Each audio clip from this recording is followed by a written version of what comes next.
Hoje eu quero falar sobre um assunto, não é falar sobre o assunto, é continuar, porque eu tenho falado muito da questão da fé, né? Tenho perguntado aqui, o poder é de Deus ou o poder é da fé? Por que você está sendo abençoado? Porque Deus está te abençoando? É porque você tem fé? Eu tenho trazido esse questionamento para essa igreja nesses dias, não é verdade? Mas já que eu comecei, eu tenho que terminar. Já que está dentro, tem que atravessar o rio, sabe? Porque senão fica muita coisa pendente, fica muita coisa no ar. E tem muita coisa que a gente não pode falar num culto normal. Porque a gente precisa de uma reunião assim, onde só tem gente da nossa igreja, para que a gente possa abordar. Então hoje eu quero falar desse movimento neopentecostal. Sabe o que é o movimento neopentecostal? São os novos pentecostais.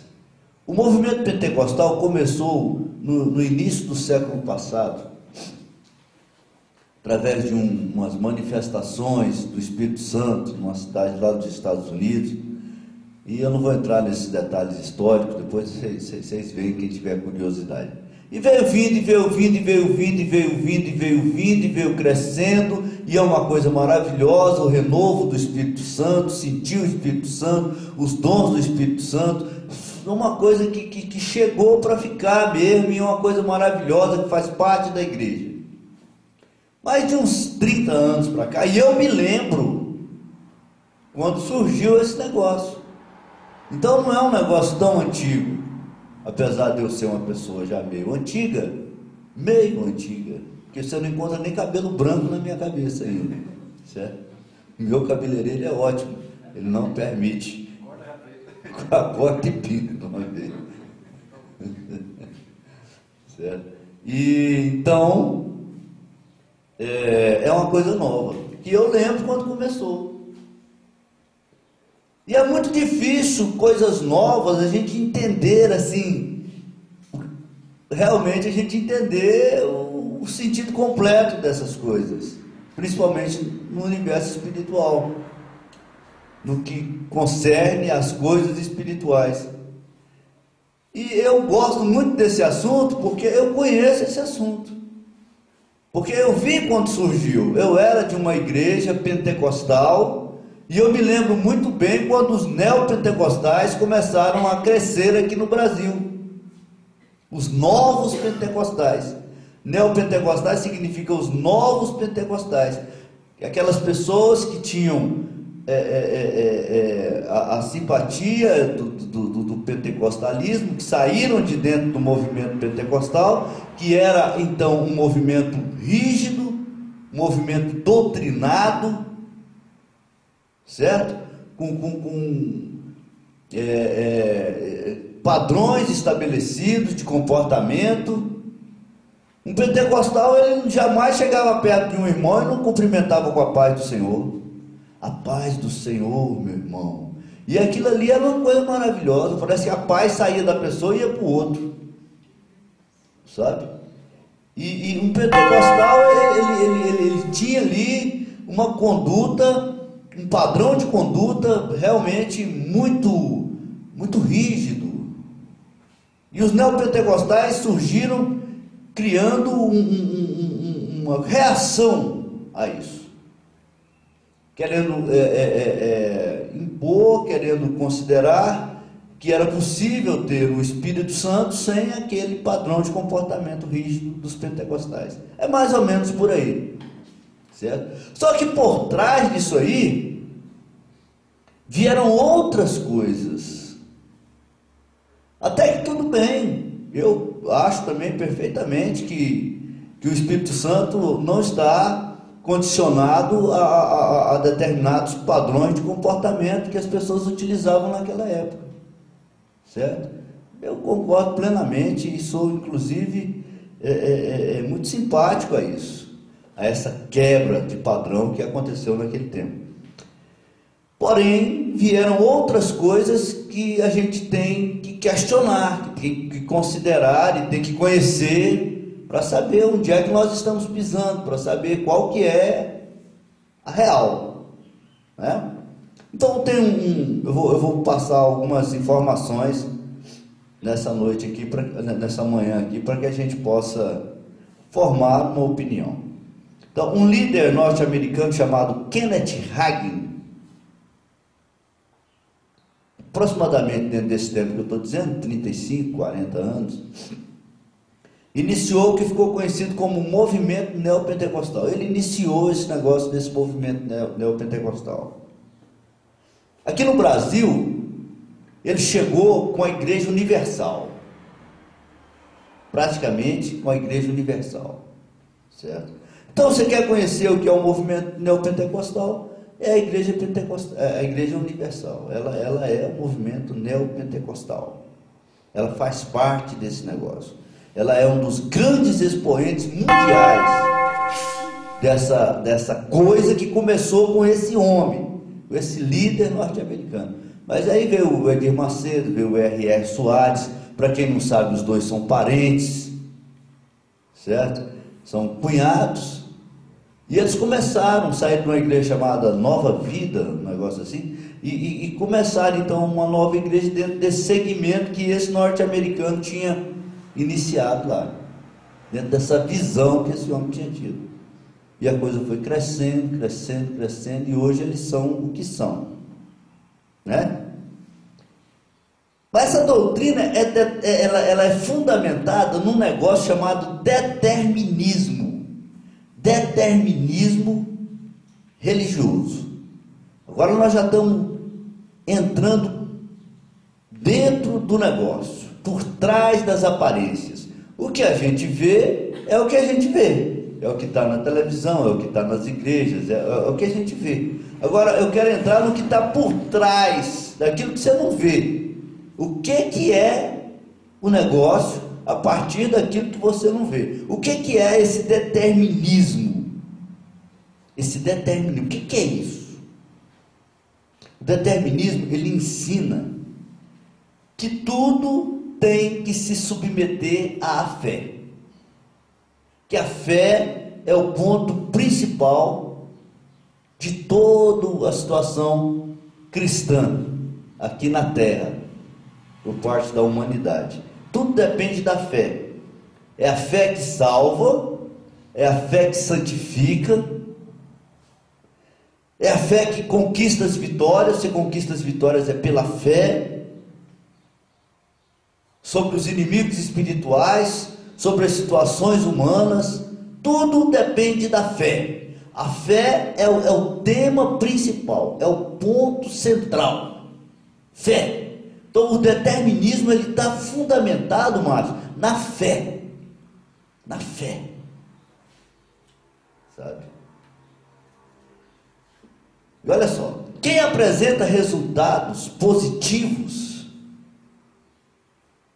quem conquista, quem vence, quem anda de carro novo, de acordo com esse determinismo religioso, de acordo com esse negócio, é que tem fé. A prova da fé, nesse sistema neopentecostal, é aquilo que você conquista. Entendeu? Se alguém é pobre lá é porque não tem fé. Certo? No neopentecostalismo, se alguém é pobre porque não tem fé. Todo mundo que entra lá, a maioria das pessoas que entra lá, entra para ficar rico. A proposta deles é essa. Você vai ser um vencedor, você vai prosperar. Esse é o neopentecostalismo. Aquele que sofre, aquele que é pobre, aquele que não tem carro novo, aquele que está lutando, ele não tem fé. Eles estão trabalhando para que ele alcance a fé. A fé que obtém esses resultados humanos, esses resultados terrenos. Agora, será que isso é certo? De acordo com a Bíblia? Será que a Bíblia concorda com isso? Eles garantem que tudo que eles fazem é extraído da Bíblia, é baseado na Bíblia, está fundamentado na Bíblia. certo? E se não realmente não desse resultado, não existiria mais, porque em 30, 40 anos, uma coisa que permanece durante 30, 40, é porque dá resultado, né? É porque dá resultado. Agora, a questão do resultado, se dá resultado, se não dá resultado, é muito relativa. Porque a gente não tem que viver focado nos resultados humanos. A gente tem que viver focado na palavra de Deus. A gente tem que viver focado aqui na Bíblia Sagrada. É ela que tem que ser o nosso foco. E a gente tem que passar por toda a narrativa da Bíblia. A gente tem que trabalhar em cima do Evangelho, não em cima de uma proposta de vitória, ou de conquista, ou de posse, ou de solução. O apóstolo Paulo fala: eu apresentei toda a verdade de Deus, não parte da verdade de Deus. E se a pessoa for se basear, ou for se firmar, ou for viver dentro somente dessa prerrogativa da fé, ela não vai estar vivendo dentro de toda a verdade de Deus, vai estar faltando alguma coisa. É óbvio que a fé é um componente extraordinário, maravilhoso, indispensável para a nossa vida cristã, mas não é o fundamento, não é o fim da linha. Ela é um meio através do qual a gente alcança alguns objetivos, mas o fundamento do cristianismo não é a fé, e não pode ser a fé, mas é Jesus. É Jesus, e tudo que diz respeito a Jesus. Nós precisamos estar fundamentados não na fé, mas em Jesus. A coisa mais importante da nossa vida não pode ser a nossa fé, mas tem que ser Jesus. Se a fé se torna o principal objetivo, o principal alvo, ela se torna maior do que Jesus. Ah, mas a fé é em Jesus. Mas a fé se torna um fim em si mesma, não um meio de alcançar Jesus. A função da fé é alcançar Jesus, não alcançar objetivos que nós desejamos. Quem vai dar ou não dar, fazer ou não fazer, é Jesus. A fé cristã, a fé bíblica, ela tem sentido no aspecto de levar o homem a crer em Deus, não no aspecto de levar o homem a alcançar os seus próprios objetivos. O fim da linha da fé é Jesus. Ele é que vai determinar se ele vai fazer para você ou se ele não vai fazer para você. Se ele vai te dar isso ou se ele vai te dar aquilo.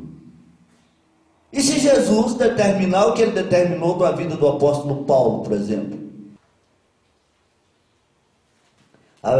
Em 2 Coríntios 11, versículo 23. São ministros de Cristo? Falo como fora de mim. Eu ainda mais. Em trabalhos, muito mais. Em açoites, muito mais. Açoite é chicotada, André. Ele estava dizendo que recebia chicotada, certo? Em trabalhos, muito mais. Em açoites, mais do que eles. Em prisões, prisão mesmo. Prisão era muito mais. Em perigo de morte, muitas vezes. Olha só, agora ele começa a descrever o que aconteceu com ele. Recebi dos judeus 5 quarentenas de açoites, menos um. 39 chicotada, era a punição dos judeus naquele tempo. Ele durante 5 vezes, ele recebeu essa punição dos judeus, porque estava pregando o evangelho. 3 vezes fui açoitado com varas, uma vez fui apedrejado, 3 vezes sofri naufrágio, Tem alguma coisa a ver com a prosperidade neopentecostal isso? Hein? Se fosse neopentecostal, eu estava dizendo, eu estava no meu cruzeiro, no meu navio particular, meu irmão, tinha lá uns 500 escravos remando para mim, certo? E a vela, de repente, deu um torção, mas logo eu clamei pela fé, e eu vi a vela sendo voltada para o lugar, pela mão de um anjo que ouviu a minha oração. Era ou não era? O discurso de neopentecostal é esse. Mas o apóstolo Paulo está dizendo aqui, ó, em viagens, muitas vezes, em perigo de rios, em perigo de salteadores, em perigo dos da minha nação, em perigo dos gentios, em perigo na cidade, em perigo no deserto, em perigo no mar, em perigo entre os falsos irmãos, em trabalhos e fadiga. Ele trabalhava. Já viu o neopentecostal famoso trabalhar, meu irmão? Ele trabalhava. Em vigílias, muitas vezes com fome e sede, além das coisas exteriores, me oprime cada dia o cuidado de todas as igrejas. Aqui, ó, você já viu? Vai numa igreja neopentecostal, dessas igrejas, e vê se você vai ouvir essa palavra aqui. Quem enfraquece, que eu também não enfraqueça. Você nunca vai escutar fraqueza numa igreja neopentecostal. Porque lá ninguém enfraquece. Lá as pessoas só sobem, só se fortalecem. O enfraquecimento de Paulo você nunca vai ouvir falar lá. Você vai ouvir falar só da força de Sansão. Você está entendendo? Mas isso é muito bem aceito, isso é muito bem-vindo no meio evangélico, no meio religioso cristão, porque isso vem lá do catolicismo. Os católicos também, eles trabalham em cima dessa questão de fé. A doutrina católica, a grosso modo, eles dizem que Jesus salvou toda a humanidade e aquele que tem fé recebe o resultado, participa desse processo de salvação, da salvação de Jesus. Então, no catolicismo romano também, a fé é que é importante.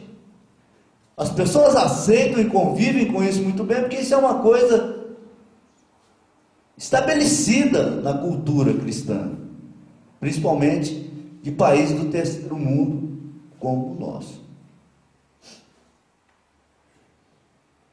Só tem um problema: a Bíblia não ensina isso. Se você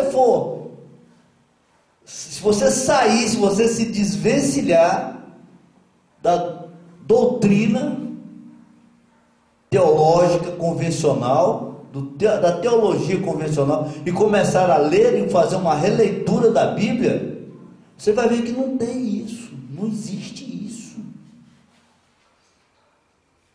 A Bíblia ensina que para alcançar a comunhão com Deus é preciso arrepender e se humilhar. Não afirmar e ter fé. Não é só você chegar, eu tenho fé que Deus vai fazer para mim, e ficar esperando acontecer. Eu tenho fé que até o fim do ano eu vou estar andando num carro zero. Eu tenho fé que até o fim do ano eu vou ter uma casa nova. Eu tenho fé que até o fim do ano eu vou ter um emprego que vou ganhar 5 mil reais por mês, ou 10 mil reais por mês. A Bíblia não ensina isso.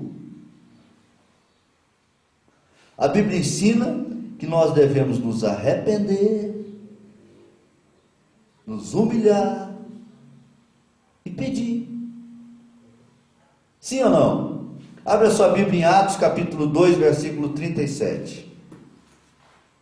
Atos 2, 37. O tempo passa depressa demais, meu Deus do céu. Eu tinha tanta coisa para falar, mas tem que ficar domingo que vem. Atos 2, 37. Olha o que o Pedro fala aí, ó. Ouvindo isso, compungiram-se em seu coração e perguntaram a Pedro e aos demais apóstolos: que faremos, varões e irmãos? E disse-lhe Pedro: arrependei-vos, e cada um de vós seja batizado em nome de Jesus Cristo para perdão de pecado, então recebereis o Espírito Santo. Está escrito aí. É só afirmar e ter fé? O que faremos? Digam: estou salvo, e não vacilem em seus pensamentos. É assim que está escrito aí? Está escrito: arrependei-vos, quebrantai o vosso coração, muda de atitude, muda de rumo. Arrepender significa isso, mudar de rumo. É diferente, macho. É diferente, é completamente diferente. Abra sua Bíblia em Tiago, no capítulo 4, versículo 10, está escrito assim, ó: humilhai-vos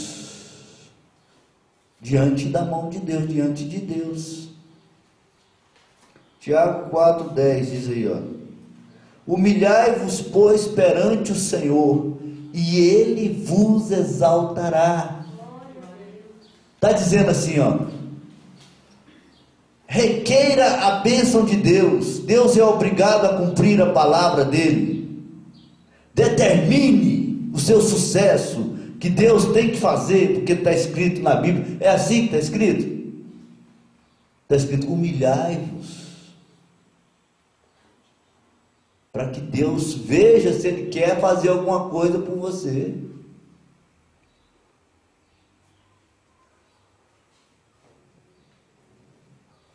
Mateus 7, de 7 a 10, está escrito assim, ó: pedi, pedi, dar-se-vos-á. Então você não tem que falar: eu determino a bênção de Deus sobre a minha vida, eu tomo posse pela fé disso, daquilo e daquilo outro. Você não tem que falar isso, não. Você tem que se arrepender, se humilhar e pedir.